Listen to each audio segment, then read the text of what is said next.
What's going on YouTube? This is Jabber Tech. You're looking at the Pixel 3 XL, or maybe it's looking at you. There's no doubt about it. This is an odd looking phone from the frosted back that you either love or you hate, but especially to this really weird notch and those two cameras on the front, looking like a little robot. So let's get into this review of the Google Pixel 3 XL.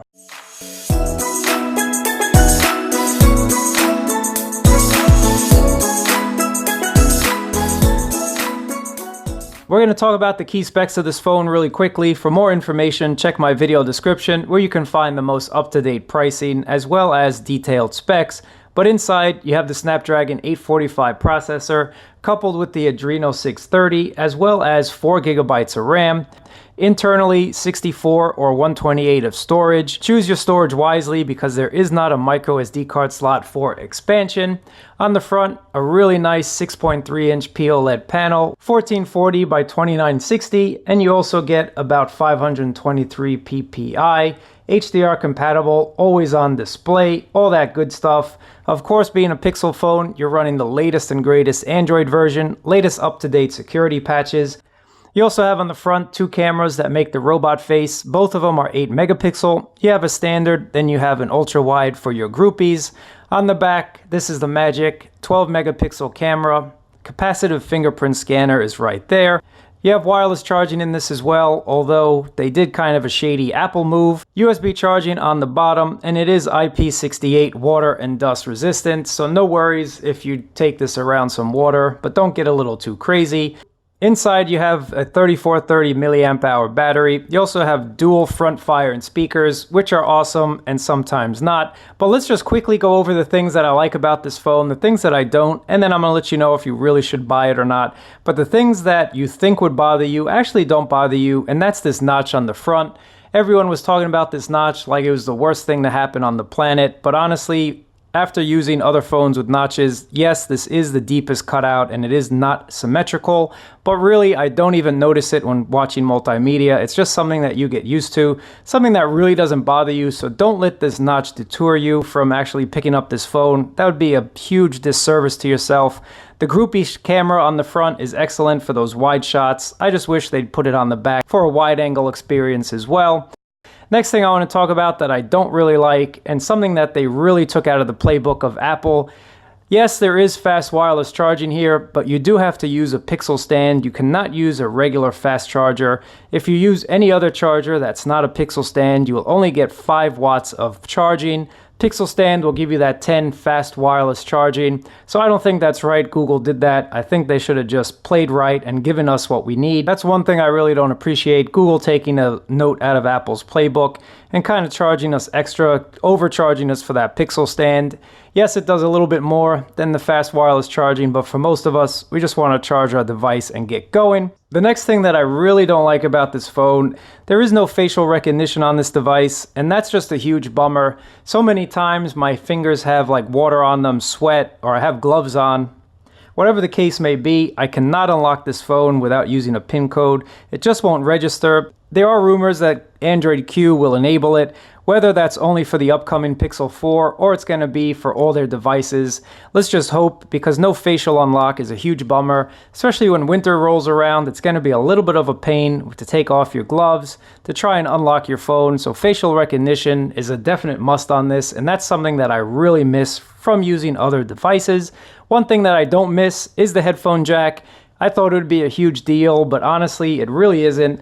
We all have cheap headphones lying around, or we have expensive Bluetooth headphones lying around. So not having a headphone jack really is not the end of the world. It's just something that you have to be mindful of. I woke up one morning, wanted to listen to a podcast, turned on my phone, got my wired headphones out, and decided I was going to plug it in, only to realize that I do not have a headphone jack. This is my one and only first phone that's never had a headphone jack. I've always been blessed to use a phone with a headphone jack, but honestly, that was one time out of how many months that I've used this phone, so not really a big deal at all. Next thing that I want to mention is the dual front fire and speakers.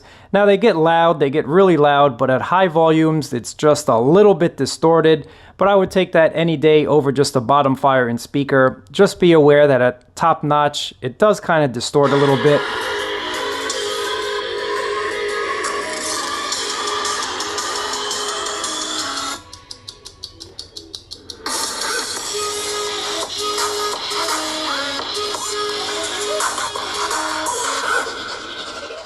normally keep it at 1080p. Now that's not really a big deal. All you have to do is go into settings and boost that up to 1440. If you leave it at 1440, sadly the 3300 milliamp hour battery is not going to make it throughout the entire day. Whereas if I leave it at 1080, I can clearly make it through. The loudspeakers on the front make multimedia awesome, but also at high volumes it kind of distorts, so it's kind of like a double-edged sword. Let's hope they put a little bit better fine-tuning into their speakers in the upcoming release. And then as you saw, even if you expand your YouTube videos and the notch gets in the way, it's not really a huge deal, guys. There's a lot to enjoy about this phone, and I'm just going to talk about the key things that I really have enjoyed about using it. And number one reason is the camera. This is why I picked up the phone. I picked up this phone for the camera. The camera on this thing, especially stills, are absolutely great. And I'm going to show you some samples as we continue talking about it. But night mode is something that I think is like Google magic. That's that black magic. I don't know what exactly they do, but night mode shots, even when using the selfie camera, night shots are just super, super awesome. Everything is super clear. Everything is crisp. It's the best still camera that I've used. Now, video is something to be desired. There's something a little bit lackluster about video. The sound is okay. It's not as good as, say, the V40. It's not really meant to be. This is more just like a consumer grade. But that being said, the S10 takes really great video, so let's hope that Google improves on their videos. But for stills, I take stills 99% of the time over videos, and for stills, I'm happy to say this is the best camera that I've ever used. No jokes, no lies, no gimmicks, no paid promotions, just the straight up truth. The camera on this phone is absolutely awesome. Flash gets bright, everything is absolutely great. Groupie shots come out really nice, the single selfie shots come out really nice as well. Back to the camera app, it's pretty much a standard camera app. It's really nothing super, super crazy. You have panorama, you have portrait modes, which again, Google does a great job with their Google Magic, regular camera, video. You also have more. Now, we really don't have a pro mode like a lot of companies are giving us. That's one thing I don't miss personally because I'm an auto shooter all day or day. I don't really mess around with pro shots. I just leave it on auto and let the phone do its own thing. I think most of us do. Let me know down in the comments down below if you're really a pro user or you're just an auto user like me. If you go to settings, this is your basic stuff. So save location, Google Lens suggestions, which you do have an option for when you go to more. If you put something in front of Google Lens, it's going to try and find out what it is and give you results based on it. And you can see it kind of knows that it's a case. So it does a really good job, and this is useful when trying to translate photos. I was on vacation in a foreign country. I couldn't read those signs. Google Lens did an excellent job for me, so I really appreciate using Google Lens. Next key thing we want to talk about, something that differs from manufacturers like LG and Samsung. You cannot downgrade the screen. Say if you just want to save a little bit of battery life, this is 1440 all the time. No downgrading to 1080 or 720. It just doesn't happen. That's something that I don't miss, and why I don't miss that is because battery life on this has been absolutely great, and that's one thing that has really impressed me with that smaller size battery based on the screen size. I really didn't think it was going to be as good as it has been, and I'm really excited about that because I'm getting well into the next day with this battery based on my usage. Leaving it at 1440, other devices that I had, if I left it at 1440, I didn't make it through the entire day, but with the Pixel 3 XL, I'm definitely making it. So whatever magic Google has going on here with their adaptive battery or with whatever else they got going on, really a great job. Most of the times I charge this when I wake up in the morning just because I want to push it. I want to see what the battery can do, and I'm not a fan of charging my phone overnight.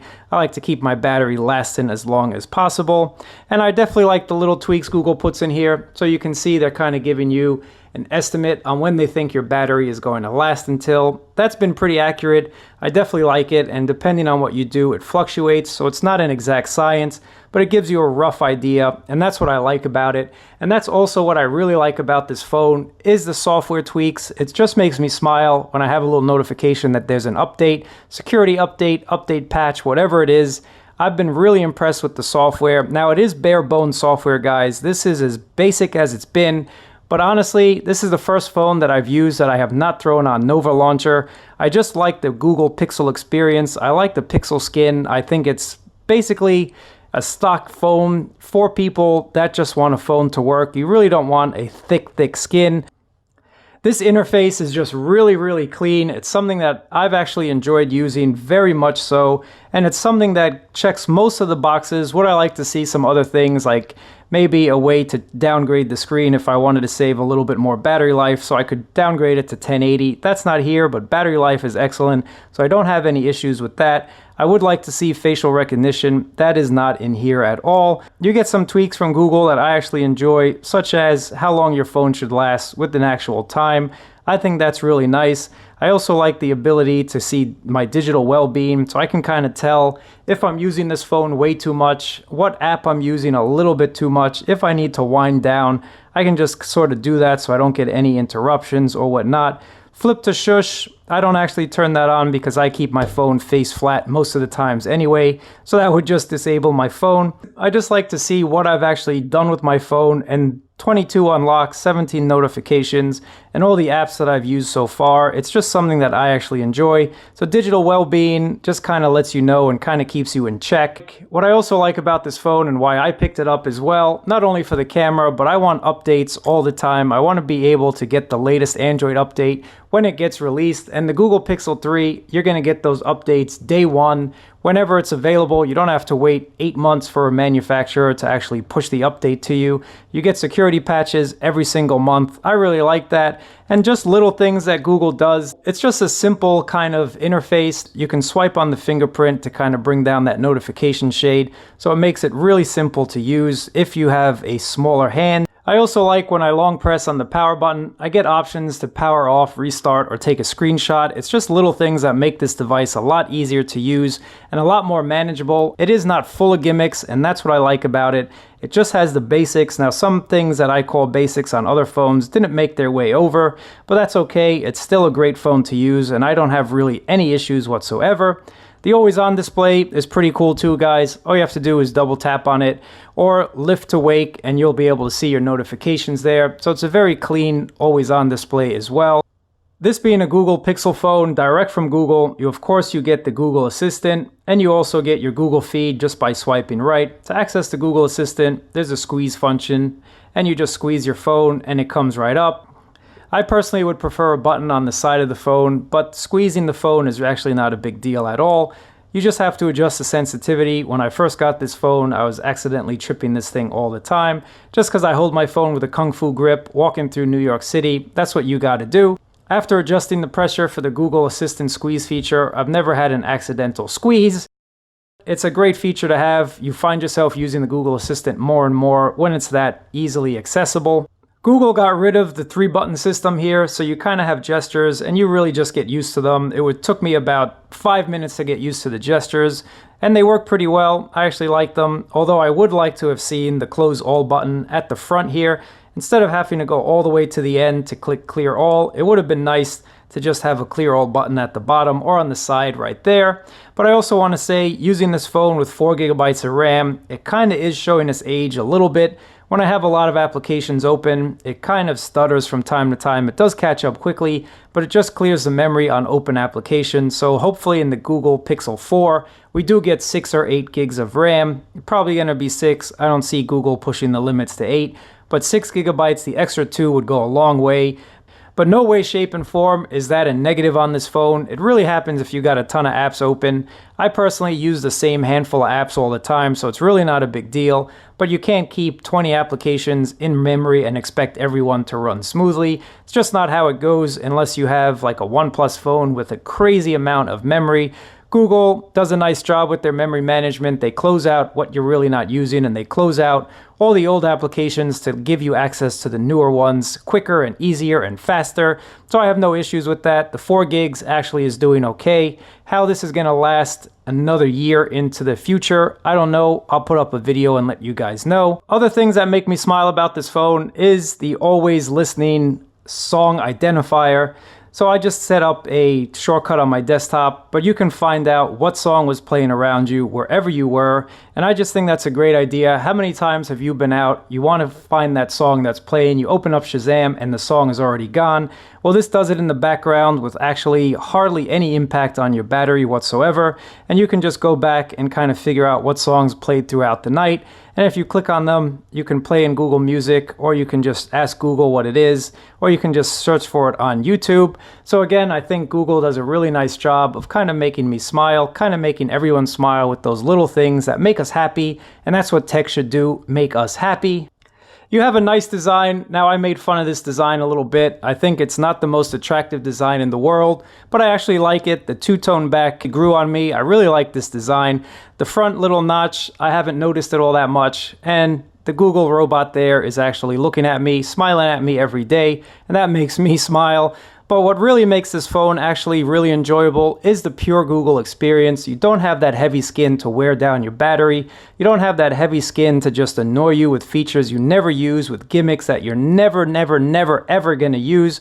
This is as stock as it gets, and a lot of people don't want a plain Jane type of phone. I happen to like a plain phone. This is the first phone that I have not thrown on Nova Launcher. That's step one with every other phone that I've ever owned up until the Google Pixel 3 XL. I've thrown on Nova Launcher on every single phone except this one. I've even thrown on widgets on every other phone except for this one. Honestly, that's really all you need to know, the weather and the time. But this is the phone that is really stock Android. You get updates all the time, and that's another reason why I like the Google Pixel 3 XL. I'm a nerd, I'm a tech geek. Updates make me smile, updates make me happy. I like getting that security patch every month. I like getting an update. I like knowing that when Android Q gets released in the next couple months, this is going to be one of the first devices to get it. That just makes me smile, and that's just why I picked up the Google Pixel 3 XL, and that's why I would recommend it to you. If you do want to add some little gimmicks and features, you can get some widgets, and you can get some launchers, and you can customize it. But honestly, guys, this is really a basic skin that I like using the most. Most important thing to me is the camera, and this checks that box 100,000%. Battery life also gets checked with this phone. Happy camper with the battery life. The screen, I think, is beautiful. It's a really nice panel. I like just a clean phone. I like a simple phone. It just works type of phone. Thanks for watching, guys. I really appreciate it. I really can recommend the Google Pixel 3 XL. It's just a great phone, great overall phone, especially if you get those deep discounts right now. It'll definitely be worth it. Thanks for watching. Thumbs up, subscribe. I'll catch you guys next time.